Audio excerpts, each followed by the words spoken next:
অনেকের কাছে এই তন্ত্রমন্ত্র বা তান্ত্রিক জিনিসগুলো খুব উৎসাহ যোগায় বা সকলেই করতে চায়, কিন্তু এই সমস্ত কিছু জিনিস করতে গিয়ে যদি প্রপার গাইডেন্স না পাও তো মানুষের জীবন কিভাবে নরকে পরিণত হয় বা তার জন্য অন্য একটা মানুষের জীবন কিভাবে ধ্বংস হয়ে যেতে পারে তার এক মর্মান্তিক ঘটনা আজ আমি আমার গল্পে তোমাদের সাথে শেয়ার করব। নমস্কার, আমি দীপান্বিতা, তাতান মামার খেলাঘরের ভয়ের অনুভূতিতে তোমাদের স্বাগত জানাই। তোমরা নিশ্চয়ই জানো শনিবার রাত্রি 9টার সময় আমার ঝুলি থেকে বিভিন্ন ধরনের ভৌতিক বা অলৌকিক ঘটনা আমি তোমাদের সঙ্গে শেয়ার করি।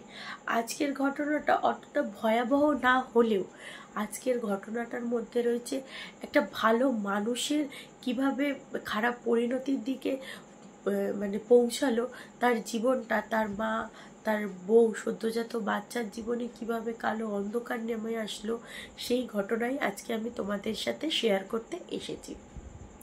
তার আগে বলে দিই, যারা নিজেদের ঘটনা আমাকে পাঠাতে চাইছো, নিচে দেওয়া নাম্বার যাচ্ছে, ভয়েস রেকর্ড করো বা লিখে হোক, যে কোনো উপায়ে বা তোমাদের কাছে যেটা ইজি মনে হয় সেটাই করে আমাকে পাঠিয়ে দাও। তাহলে আমিও কোনো এক শনিবার তোমাদের গল্প সকলের সাথে শেয়ার করব। আর একটা ছোট্ট রিকোয়েস্ট রইল, আজকে আমার ভয়েসটা একেবারে ভালো নেই, কারণ আমার প্রচণ্ড জ্বর, 2 দিন ধরেই জ্বর, চেষ্টা করছি, ওষুধ খাচ্ছি, ঠিক হচ্ছে না আর কি। তবুও গল্প তো মিস দেওয়া যায় না, কখনোই সম্ভব না। তা গলাটা একটু আপ ডাউন হবে বা ভয়েসটা শুনতে কখনো হয়তো খারাপ লাগতে পারে, তো তার জন্য আগেই ক্ষমা চেয়ে নিচ্ছি। চলো আর কথা বাড়াবো না, একেবারে ডাইরেক্ট ঘটনায় যাই। এই ঘটনাটা আমি যখন প্রথম কাজ শুরু করি তখনই আমার কাছে এসেছিল। ওই ধরো 4-5 মাস হয়ে গেছে ঘটনাটা রাখা রয়েছে। অ্যাকচুয়ালি জিনিসটা প্রসেসিংয়ে চলছিল, তো ওই জন্য তোমাদের সাথে আমি শেয়ার করতে পারছিলাম না।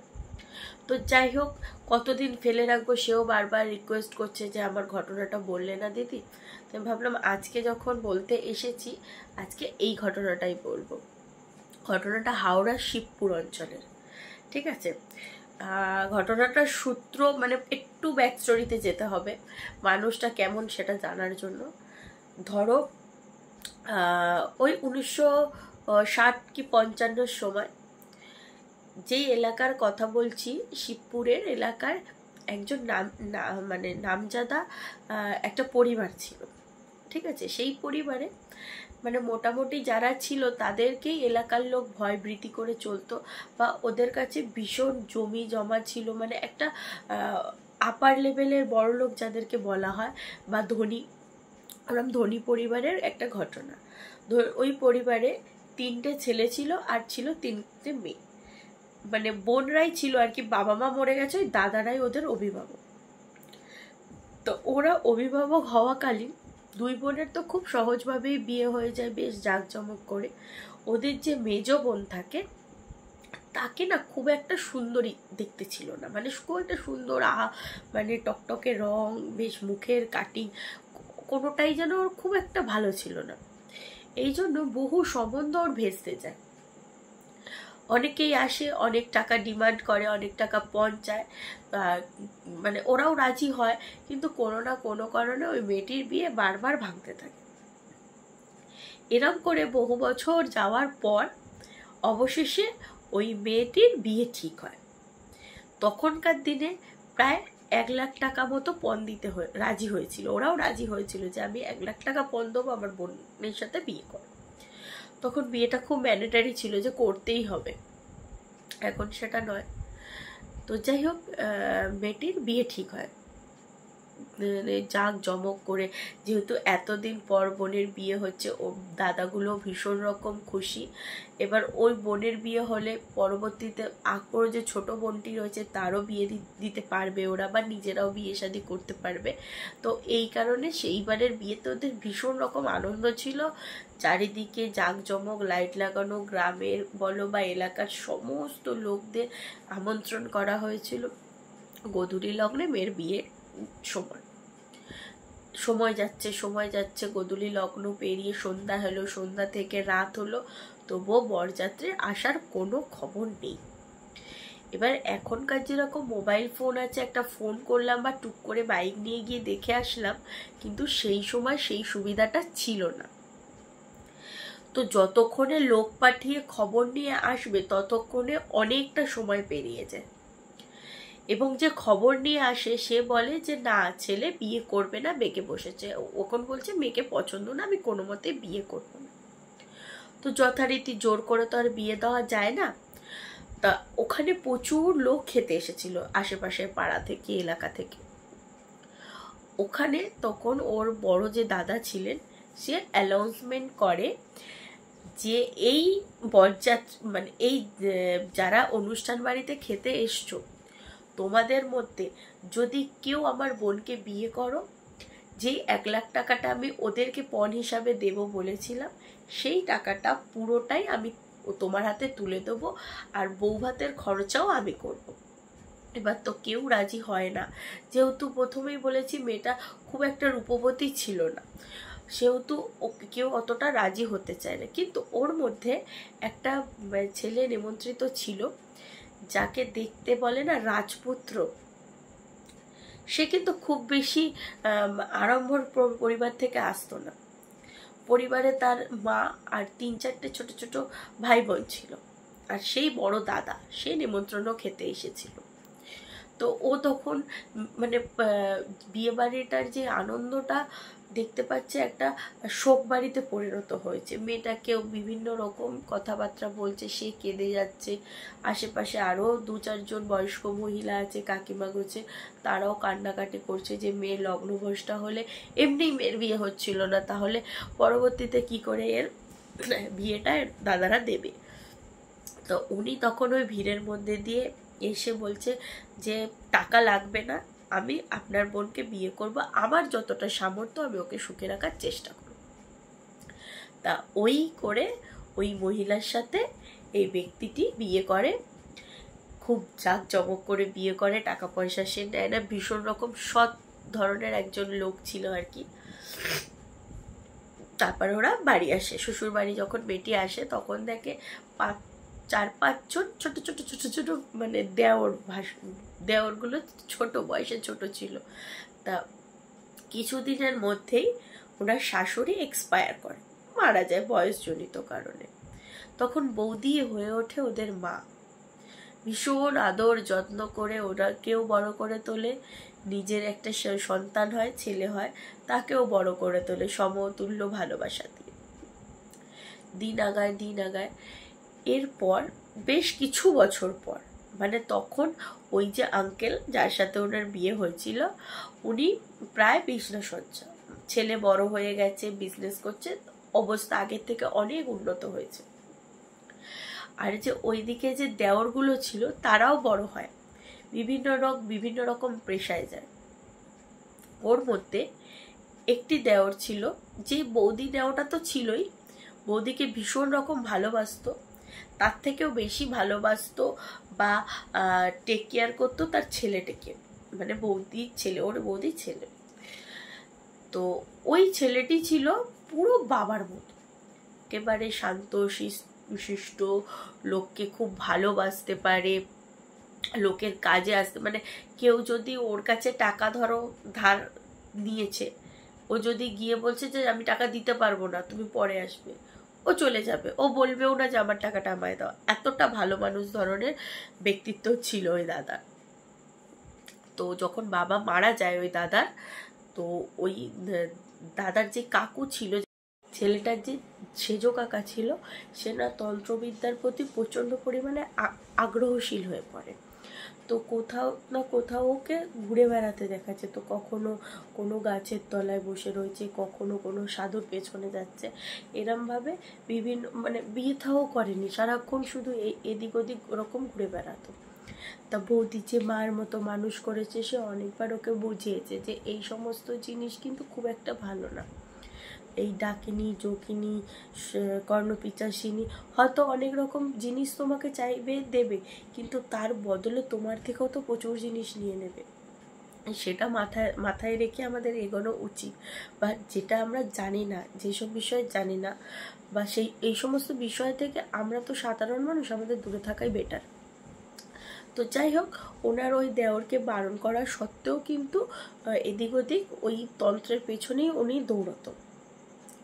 এদিকে ওনার স্বামীর বয়স হয়েছে, বয়সজনিত কারণে অসুস্থ হওয়াতে ছেলের বিয়ে দেওয়ার জন্য মেয়ে খোঁজে।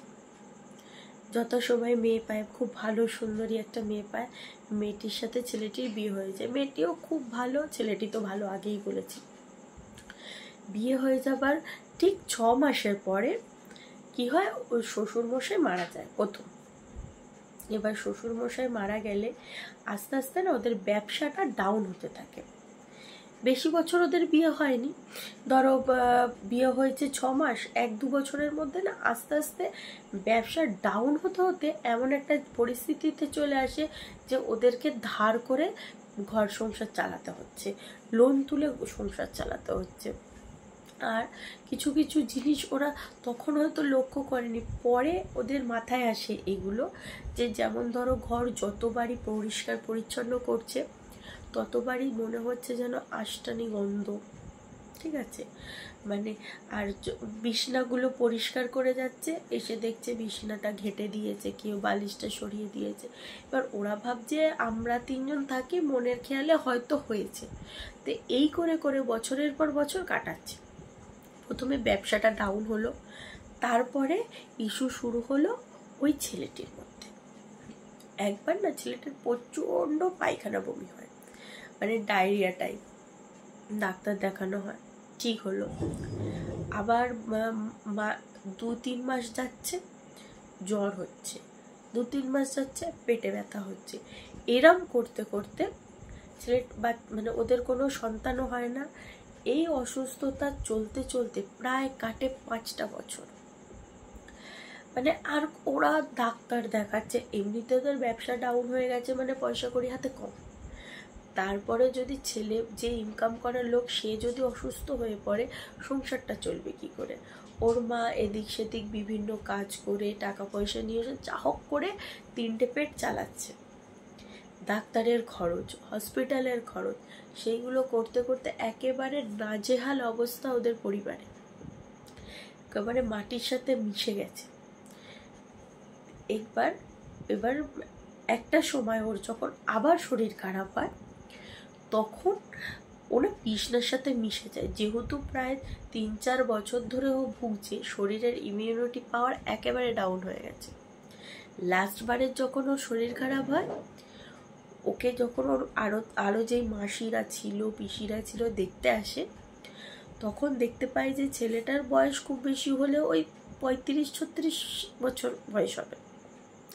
ছেলেটি বিছানার সাথে মিশে গেছে, শুধু যেন হাড়ের মধ্যে একটা ছাল লাগানো, ঠিক আছে, মুখ থেকে গ্যাজলা বেরোচ্ছে, আর চোখ দুটো উল্টানো, ওর কোনো সেন্সই নেই। ওর সাথে কথা বলছে, ওর কোনো সেন্স নেই। হসপিটাল থেকে ওকে রিটার্ন করে দিয়েছে, বলে দিয়েছে যদি কিছু খেতে চায় খাইয়ে দাও, বেশি দিন কিন্তু বাঁচবে না।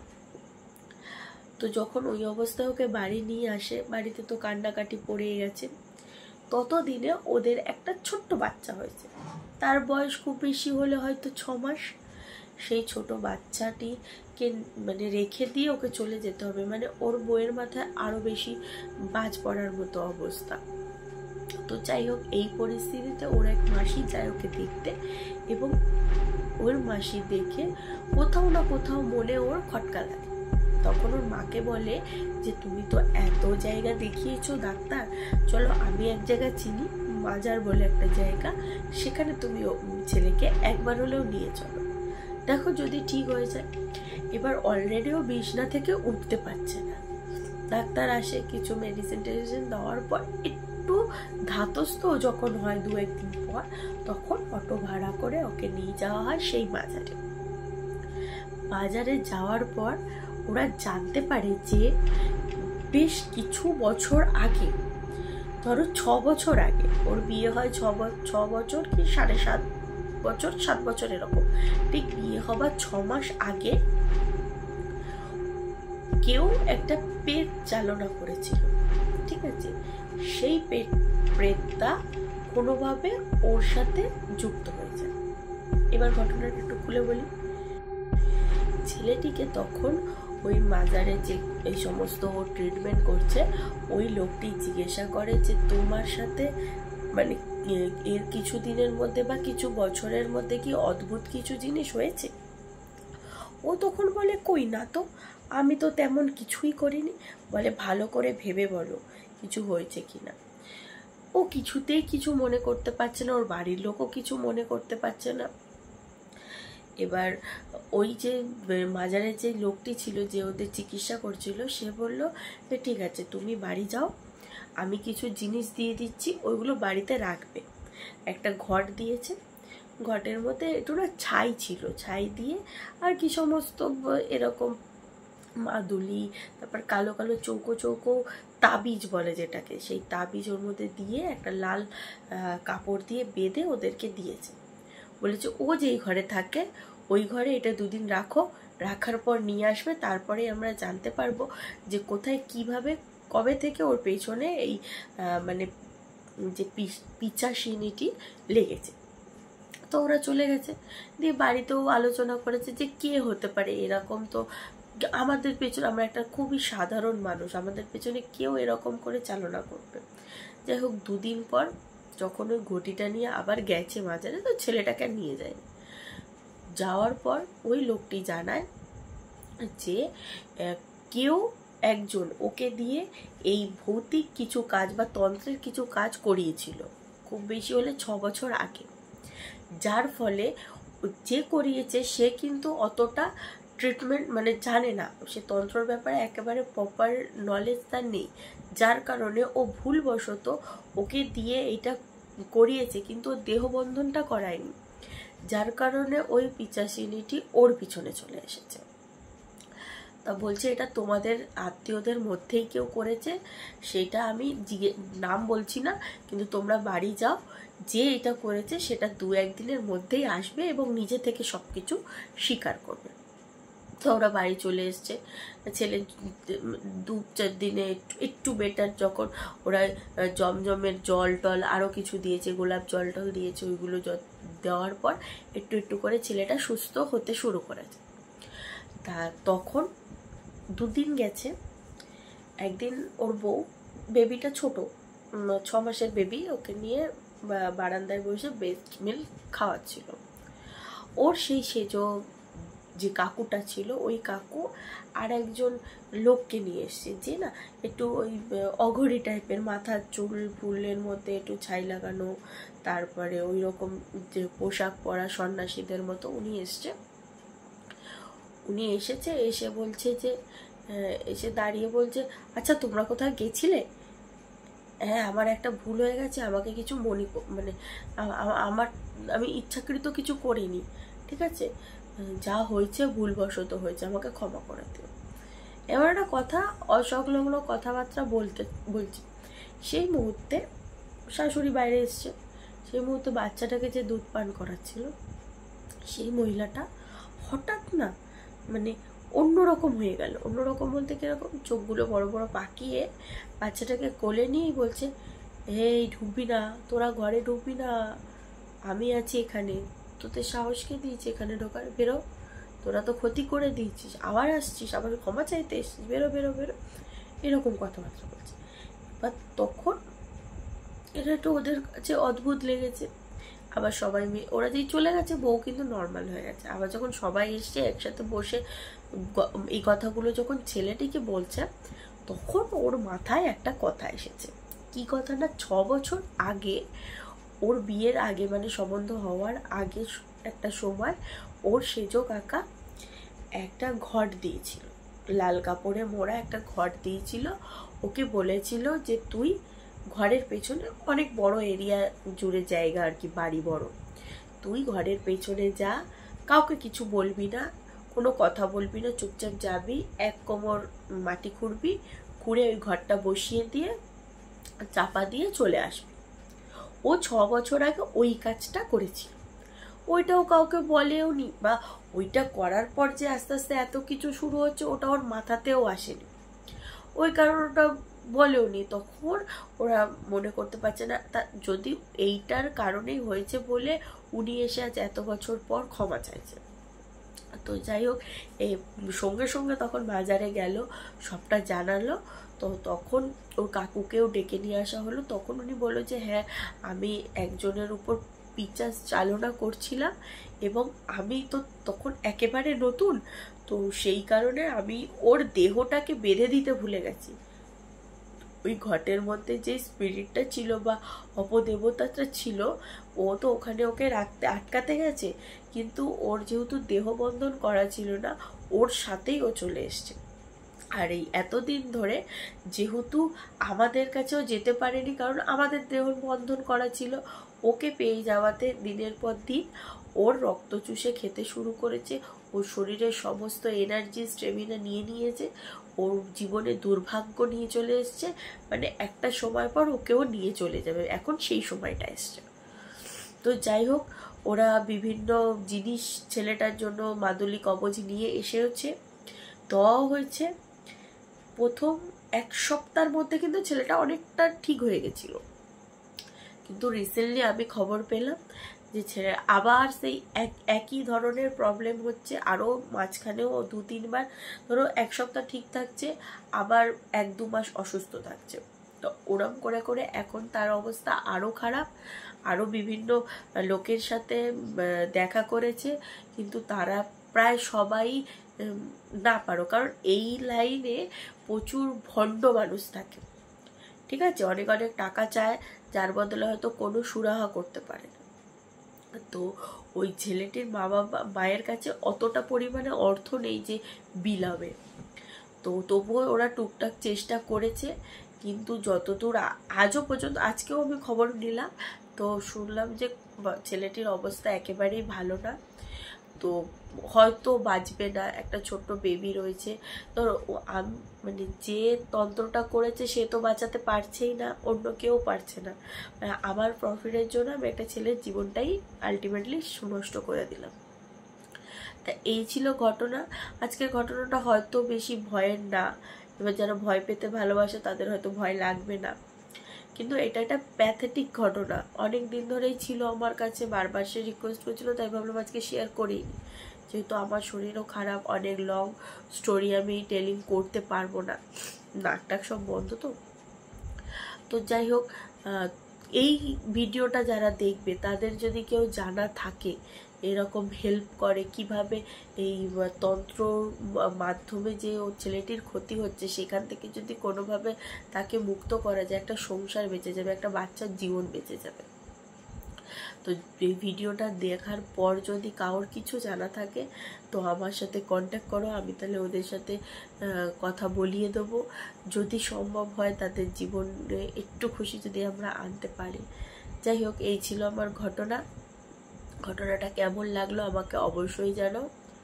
সামনের সপ্তাহে ভাবছি যে সুন্দরবনের যেই এপিসোডটা করেছিলাম না, ওটা তো তোমরা খুব ভালো রেসপন্স করেছো, তো ভাবছি সুন্দরবনে আরও 2টো স্টোরি আমার কাছে কালেকশানে এসছে, অপেক্ষায় আছি আরও 2টো আসুক, তারপরে না একসাথে আবার সেই রকম ব্যাক টু ব্যাক 4টে এপিসোড, মানে 4টে স্টোরি বলবো আর কি। তো কি চাও তোমরা সেটা কিন্তু, মানে নেক্সট উইকে আমি কি সুন্দরবনের ঘটনা বলবো সেটাও কিন্তু আমাকে কমেন্টে জানাও। আর আরও একটা স্টোরি রয়েছে বেশ, সেটা ভয়ানক, সেটাও আমি পরের সপ্তাহে বলবো কিনা ভাবছি। তো সুন্দরবনটা শুনতে চাও নাকি সেটা আমাকে জানাও আগে। আর তোমাদের কাছেও যদি অদ্ভুত কোনো অলৌকিক ঘটনা থেকে থাকে নিচে দেওয়া নাম্বারে আমাকে ভয়েস রেকর্ড করে পাঠিও।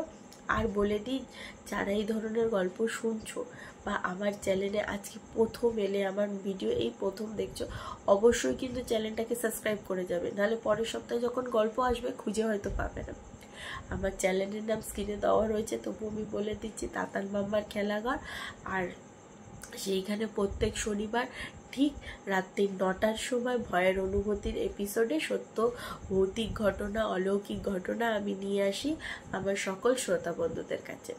চলো আজকের মতো তাহলে আমায় বিদায় দাও, দেখা হচ্ছে পরের সপ্তাহে ঠিক এই সময়। সবাই ভালো থাকবে, সুস্থ থাকবে, আর একদম সাবধানে থাকবে। নমস্কার।